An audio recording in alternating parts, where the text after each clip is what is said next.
What's going on, YouTube? Y'all already know who it is, baby. It's Yugi Skull, Skull Dawn, aka Skull Daddy, aka Skull Exotic.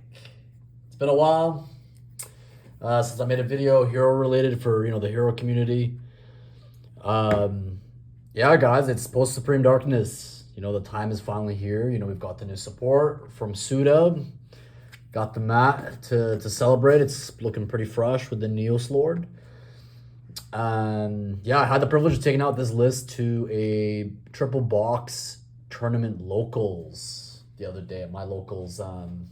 Team Sam was actually there, YCS champ. So like my one thing you guys gotta keep in mind when I'm building a lot of these lists, guys, with it's while keeping in mind that like we want to try to compete with the best players and the best decks in this current meta with a rogue options such as heroes, right? And that's what we are. We are rogue options. We're always kind of coming from behind as the underdog, so to speak. So when I give you guys certain pointers and advice, take it or leave it, but just rest assured it's coming from a place of experience. It's coming from a place of gratitude, and it's also coming from a place of confidence, I would say, right? I haven't just put in hours into this list. I've put in years, right? Years of practice with heroes, and I understand where the deck has been and where it's currently at. And I don't just play this deck, guys. I play the game of Yu-Gi-Oh, right? I play Fiendsmith Ryzil.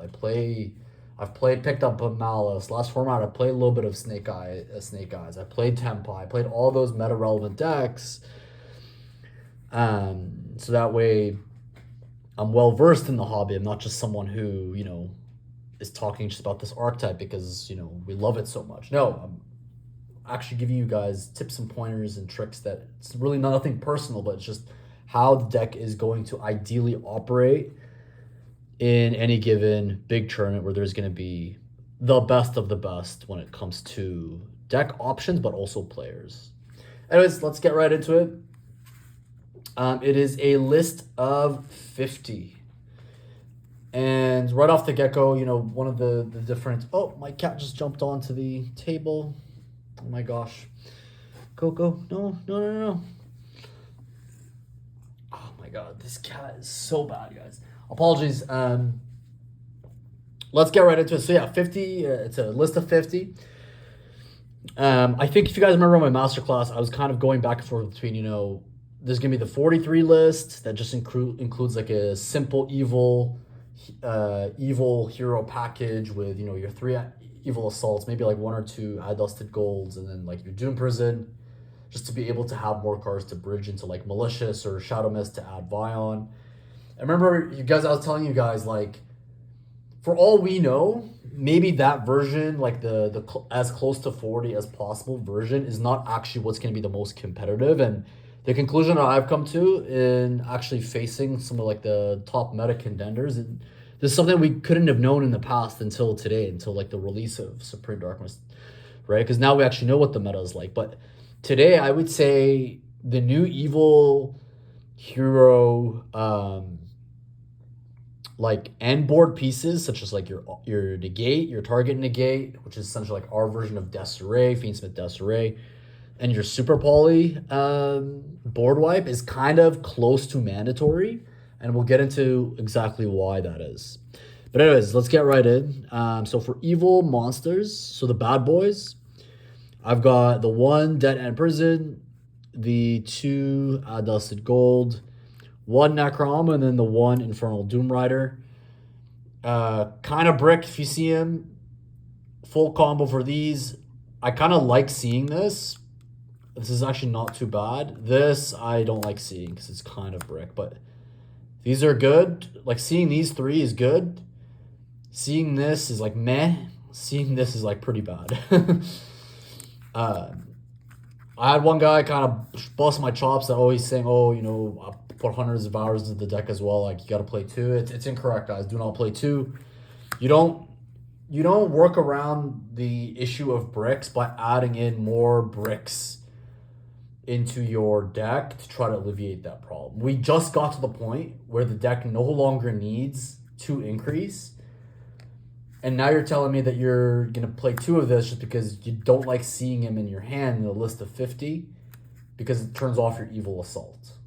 It doesn't make any sense, right? And if you do see this in hand, maybe you can pitch it off of Ferris. You got like Fusion Destiny. There must be some other lines of play that you could be doing that aren't necessarily going to involve you actually playing 2. So absolutely don't listen to anybody who is telling you to play more than 1. For an Omni hero build, if you're playing like actual pure evil heroes, okay, yeah, maybe.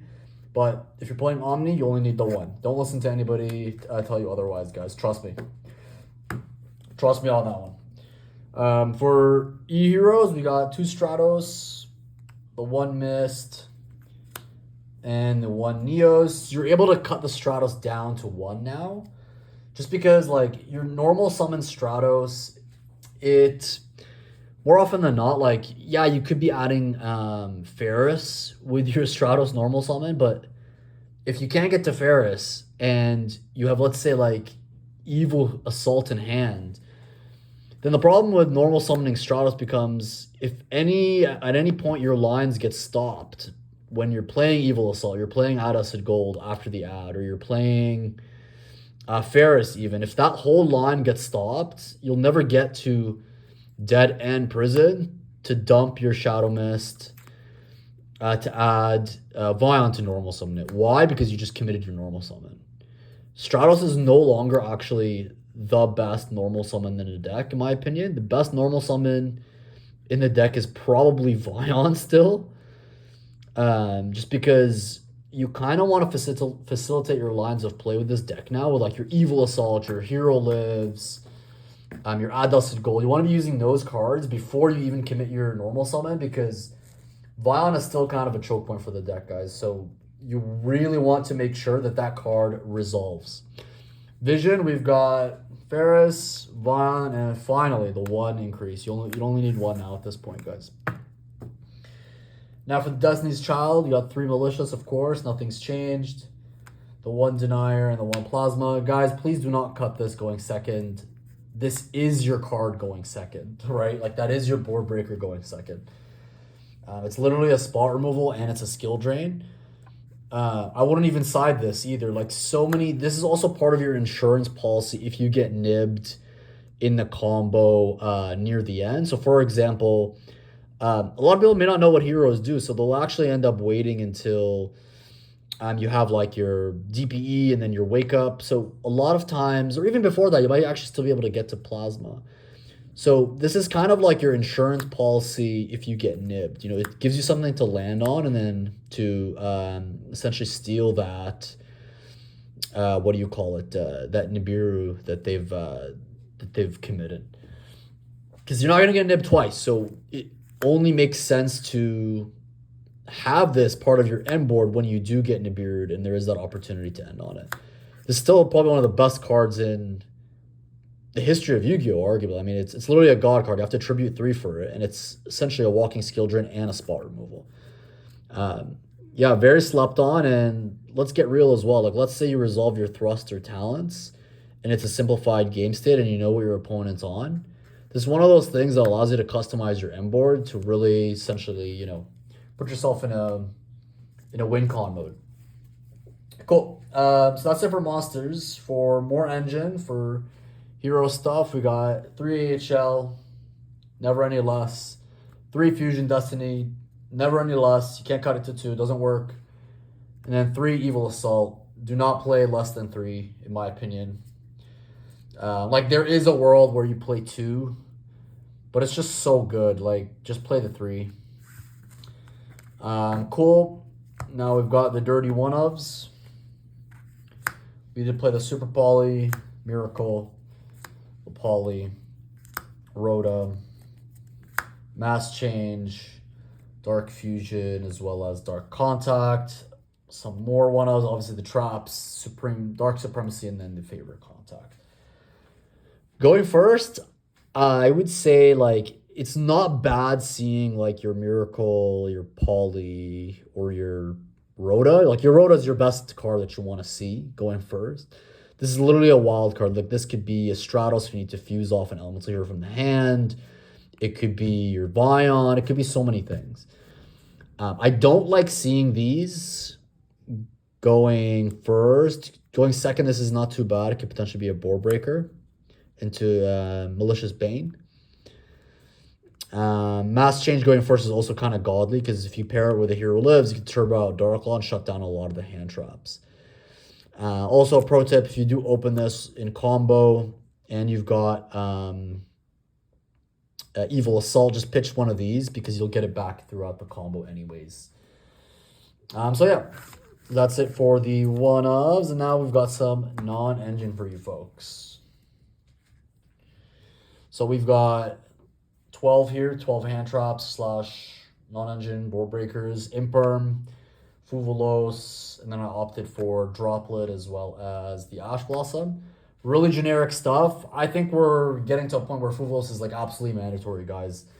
This deck, it struggles going second. It used to struggle going second as well. But now that we've come to the conclusion that like you kind of need those, you need the bigger list to basically facilitate your super poly board wipe as well as your Supreme Dark Supremacy Negate. You kind of need this to basically say to your opponent, hey, look, I'm going to draw and potentially see more of these board breakers / hand traps.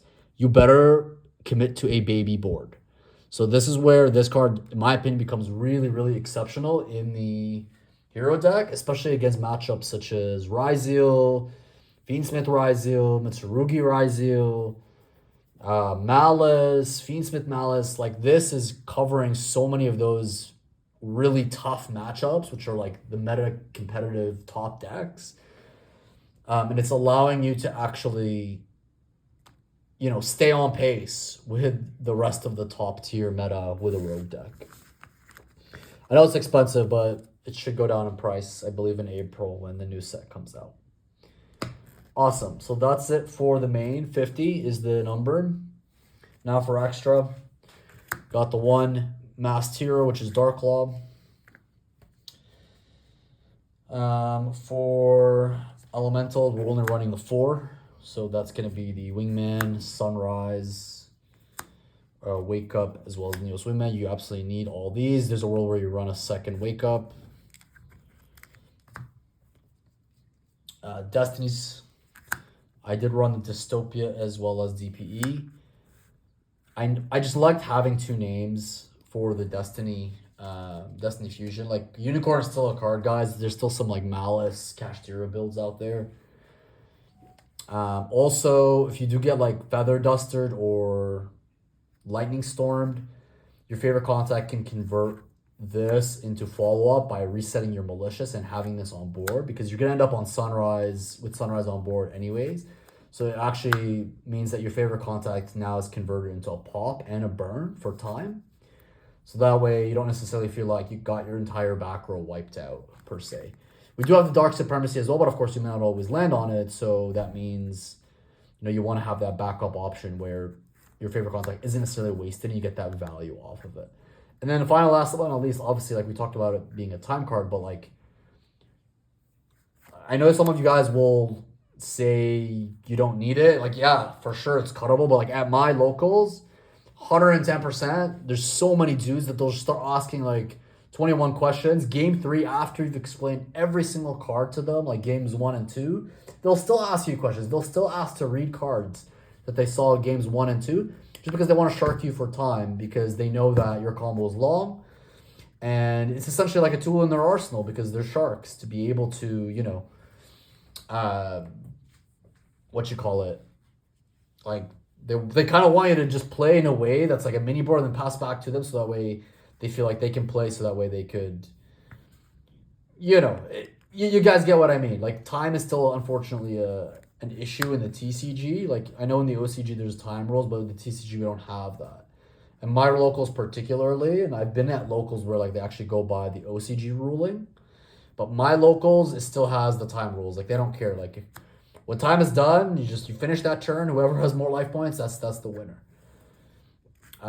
So yeah, like that's why I kind of needed this, because I kid you not, guys, like I literally can name a couple people off the top of my head at my locals where anytime I face them while I'm on heroes, this is how I get them. They're playing like top tier meta decks. This is how I get them each time. Like I only win because of the dystopia burn, even though I know for sure that like they're not gonna break my board because I made it far enough in the combo where I can get away with summoning dystopia off of the favorite contact. It's just how it is, guys. It's the nature of the game. The game's got problems, and so this just seems like a safe bet to me.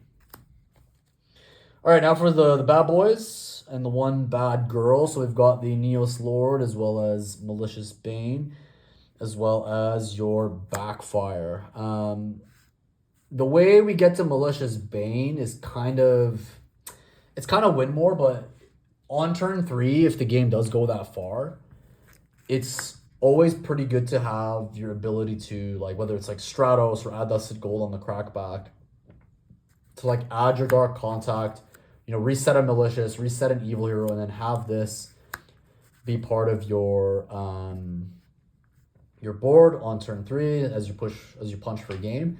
Because then it just allows it to clear the board, and then essentially becomes your new Decimator, because, you know, in the past we'd use Decimator for like piercing damage and like to out problematic cards, but now like you're playing this because it could get up to 4K in some cases, and then yeah, it's just essentially a beat stick that can't be popped, can't be destroyed, things like that. Cool. Then for links, we have 2 Cross, the 1 Driver, and the 1 Infernal Devicer. I did run the Bakuska because I was scared of Droll and Shifter at my locals. If I look back at the tournament, it was the correct call for sure. We will see the rise of Droll and Shifter in the main, unfortunately, guys. Malice, I think, is going to soon start maining Shifter just to deal with all the Fiendsmith and Mitsurugi nonsense. And let's face it as well, like, Shifter also shuts down parts of the Ryzeal engine, like X Ryzeal. But in reality, like, if Droll wasn't an issue and Shifter wasn't an issue, this is probably another Wonder Driver. Maybe a Dark Claw, but I would say like there was one game where like I really needed the other driver, and it just kind of put me in this like weird situation where I didn't get to my complete M board that I wanted. And it didn't like cost me the game or anything, but I would have felt safer if I had that second Wonder Driver to be able to link off some of like the Fiends and Rocks that the Evil engine essentially adds to our main combo line. Cool. We're doing well for time. Just a couple more minutes here for the side deck options. Lancia, absolute must. We've got as well for more hand traps. I played evenly matched at the tournament, but in hindsight, it should have been Droll or Nibiru. This is going to absolutely be so critical against any Mitsurugi variant because they add so much. Not good against Malice. Not good against... I mean, half decent against like Ryzeal or Fiendsmith just because... you know, it puts them on like Detonator Pass.